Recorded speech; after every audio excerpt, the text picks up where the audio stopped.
not a YouTuber, just like making videos. And the rapper Little Bootsy got released from prison.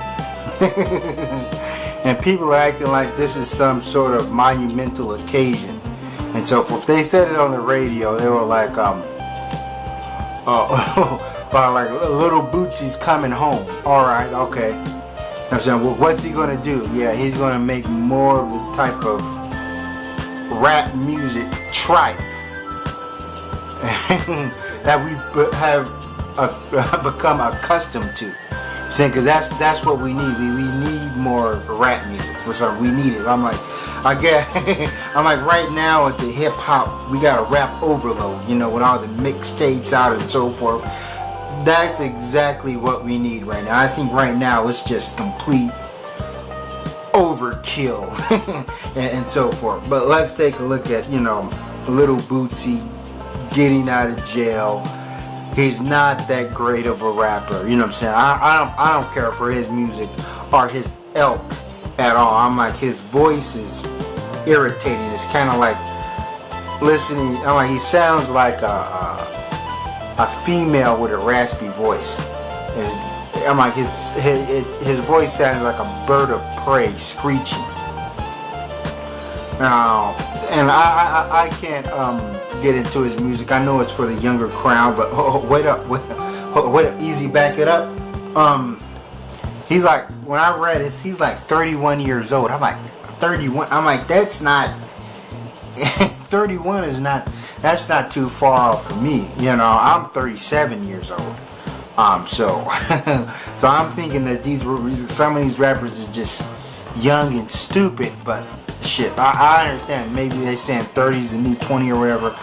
But yeah, I'm like, if you 30 years old, or in your late 20s, and if you're a rapper with a somewhat prosperous career, and you're still getting into sort of trouble there, yeah, that's a very bad look. Now, I know he went to jail for drug charges, and he got off early.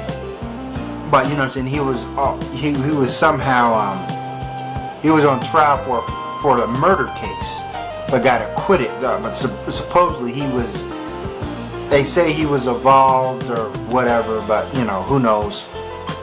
But I don't think, even if he did get locked up for that murder case, I don't think people would care. People would still be going around saying free Bootsy. They wouldn't care about the guy who got murdered, or that 16-year-old trigger man, or I should say trigger boy, because that's how it. And supposedly this other rapper who went by the name of, his real name was Terry Boyd or whatever. Maybe it's wrong, something like that. But supposedly he was a rival rapper or whatever. And then when I heard this guy, when I saw the conflict on a video somewhere, when I heard this, I thought that guy was actually pretty decent, even though he talked about that same gutter stuff that I don't really care for. This other rapper, he kind of had an old school vibe about him. I kind of liked his voice. I spit with and I might pull a cape off. Wearing the wig, 225, it ain't real, it ain't mine. The dumb way, strictly South Central time. In his flow, I thought he was better than Little Bootsy and so forth. And Little Bootsy's not that popular of a rapper. I think that him being locked up in jail has increased his popularity and so forth. But he's one of them trill rappers that I don't care for. But the thing is, I'm like, when you look at all these rappers that get locked up or whatever, and then when they get locked up, we assume that they're innocent. We say free him, free such and so forth. Never mind the victims. We don't care about the victims. They're a rapper. They make music. And we can't get enough of music, especially rap music. You know what I'm saying?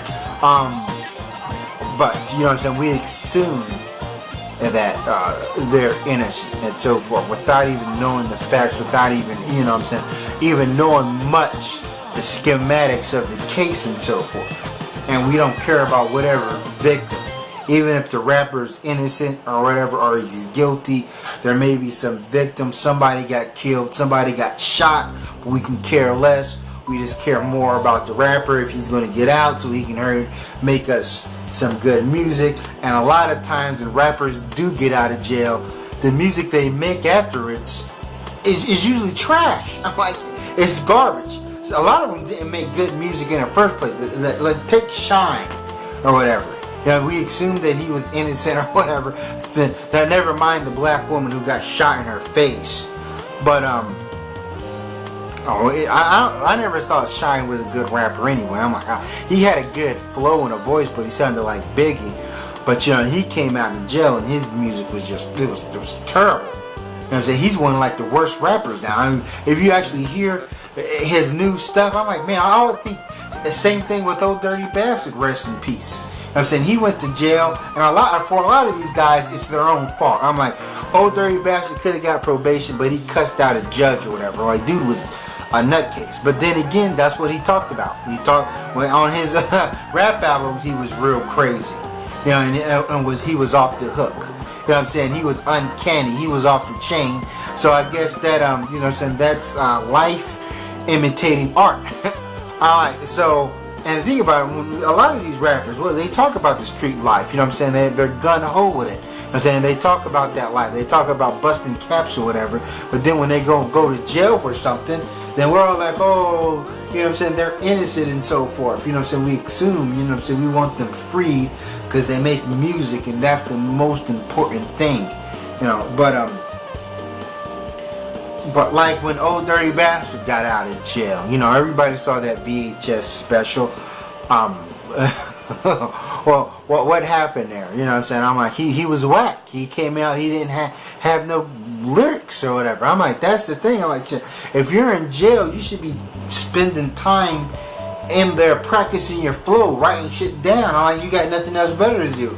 I'm like, how the hell are you gonna come out of jail and be worse than what you are? I can understand that you, you know what I'm saying? There's no excuse for it at all. You know what I'm saying? You should be writing your lyrics down. You should be practicing your flow, practicing your cadence. So when you come out, you should be some sort of lyrical monster, you know, and so forth.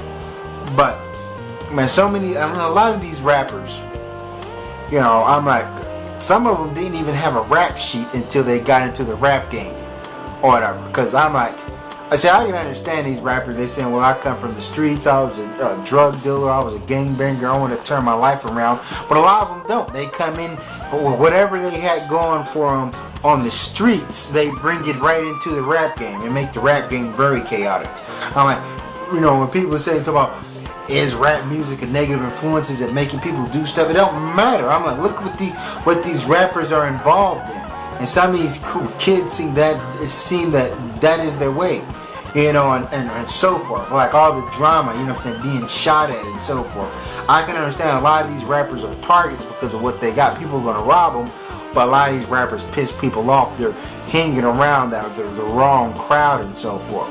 I'm like, come on. I'm like, these rappers have a lot of fans. And I seriously doubt it's the hipsters and the and white skateboard dudes that are busting shops at them, that are trying to get their gold chain and so forth. And the killer part, that's who these rappers represent in their rap songs. They always talk about the thugs locked down, like these thugs are such important people. My niggas in the streets, my niggas in the streets. But it's people of their kind that are going to pose a threat to them. And they know damn well when they get some loot, they're moving way out. They don't want to even be involved with or live around these dudes and so forth. And the killer part is with these rappers, they're constantly saying that you ain't no thug, you ain't no drug dealer, you ain't in the life, pointing at their opposition and other rappers is just being fake and phony. You know, you ain't gonna bust no gun, you ain't popping nothing and so forth. And the killer part, for black people, you know what I'm saying, especially black people that live in the ghetto, to the rest of society, they are thugs. Hell, they have to prove that they're not thugs to the maelstrom, but to other rappers, you know what I'm saying, they're saying that, oh no, you ain't really about that and so forth. So it's crazy. But you know, these rappers, and they're constantly talking about their own business the whole street game, street slang, shit that should really stay in the streets, code words or whatever. They're bringing in and they're making you know what I'm saying, making money off of it, and because it's like they have nothing to rap about. You know what I'm saying? And I'm not saying that they don't have any deep content. Like I remember there was a Juvenile, a Gucci Mane song. I don't know what it called, but it was like he was on some deep stuff. You know, it was like he was talking about some government stuff, but it wasn't that popular. So, and then 50 Cent, I forgot that song he did. The video was very gritty and black and white, where he was just on some raw hip hop shit. Nobody's into it. So, a lot of ways, you know what I'm saying, do I blame the rappers? But nobody's gonna listen to any type of shit with substance or conscious or that underground abstract stuff, that backpack stuff. They have to go literally a certain route for people to buy into their nonsense or whatever, for them to make money. You know what I'm saying, to be relevant. But they use code. I like the term trap house. I like a person don't. You know what I'm saying. The average person, maybe from the streets, that didn't know, especially if you live up north on the East Coast, wouldn't even know what trapping is and so forth. To these rappers, they constantly just talked about trapping or whatever, use code words and so forth. There's a lot of rappers that got knocked, got under investigation, and all the feds had to do or whatever was listen to their rap songs, watch their DVDs, and so forth. You know, I'm like, it's chaotic, you know what I'm saying? It's really silly. It's like the rapper David Banner says. I'm like, at the end of the day, it's music. You got these dudes killing each other, having beef, shooting each other, gotta ride around in bulletproof cars, you know what I'm saying, over nonsense, over garbage, you know, over music. I'm like, that, it just, I'm like, it's really bad. And I can understand that a lot of rappers have been involved in the drug game and the criminal underworld since rap's inception. One of the members of the Sugar Hill gang, they said he was a drug dealer on the streets, a big drug dealer on the street. Eric B. and Rakim, Eric B. said he had connections with drug dealers, Jamaican drug lords or whatever. And you know what I'm saying, what they got going on backstage, their own dealings and how they get money to finance and clear their samples. But as long as that shit, whatever they're doing, don't spill over, you know what I mean, to a point we see it, and it can be like positive music that we can vibe to or whatever. You know, as long as we don't see it or whatever. But these rappers are literally just rap about what they're doing, rap about who they're affiliated with, rap about, it's like a 50 Cent song, Ghetto Quran, you know, and they say that the stuff that he was saying in there was true. The dudes he was mentioning, that was true. That was real stuff.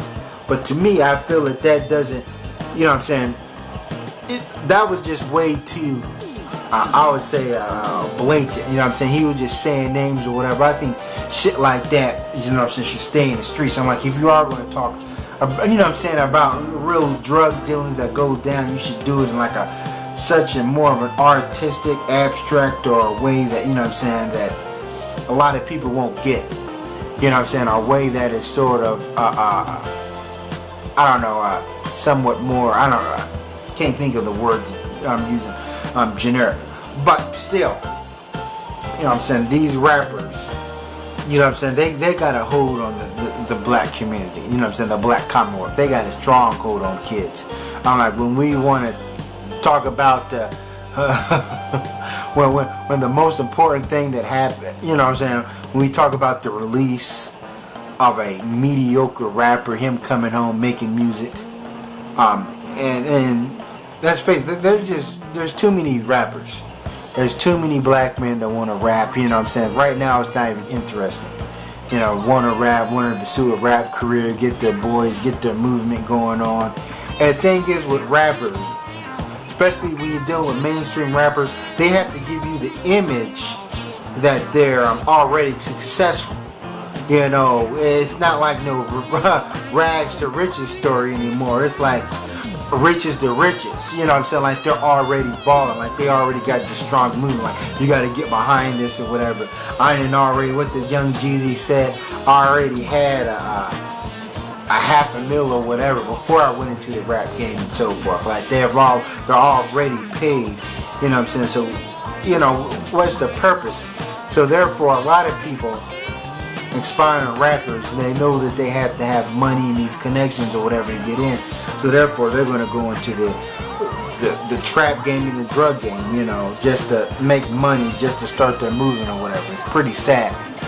But you know what I'm saying? I just look at, it's still just reminiscing all these rappers that got in trouble over, you know what I'm saying, somebody being killed, and whether they did it or not, we don't care about the victim. It's like C Murder, you know what I'm saying? What did C Murder? Supposedly he got in trouble for shooting a 14-year-old black boy.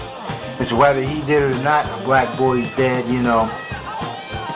So, but, you know, I'm like, the rap game has just become treacherous.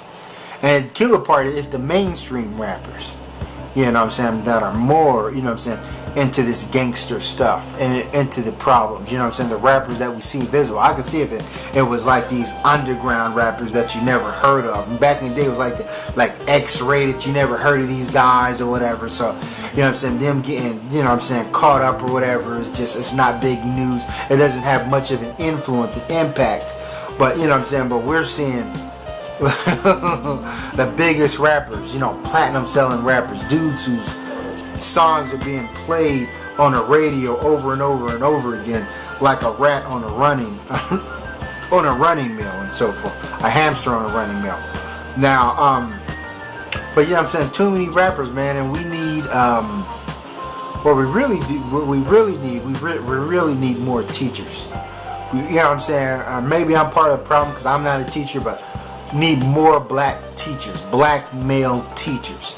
We know about the incident where the school in California were serving fried chicken during Black History Month, but that's not even worse. A lot of people forgot about that one incident where some teachers in Los Angeles, and maybe I'll put the link to the article in the description box or down there, but you know, I don't know if you remember, I think it was 2 or 3 years ago, some white teachers, you know what I'm saying, elementary school teachers, maybe they're junior high, I think, but they was making a mockery of Black History Month by having kids honor Dennis Rodman, Rue Paul, and some other guy, I forgot his name, but some other dude, O.J. Simpson, that make black people look bad. You know what I'm saying? I don't think you know what I'm saying, Dennis Rodman, I don't see how he makes black people look. He's a crazy dude or whatever, but that's his own character. But I guess, you know, he wearing wedding dresses or whatever. But that's how they was making. They got like suspended or whatever, you know, for it. And these were these black kids, teachers and so forth. I figure in that school, if there were more black male teachers or whatever, that they wouldn't even have tried that. You know what I'm saying? They wouldn't even have, you know what I'm saying? They wouldn't even have, it wouldn't have gotten that far and so forth. You see what I mean? But I also read, I've read articles that there's just a shortage of black male teachers, and that's what we need. I'm like, there's a lot of female teachers. There's nothing wrong with that, but we have an overabundance of rappers. And I can understand that coming from the ghetto, you feel like your opportunity is very limited, and how whites have shut us off from the maelstrom, and we've always found a place for us and entertainment, you know, but at one point it's gotten too deadly, it's gotten too serious. Alright, thanks for watching, and Sally forth.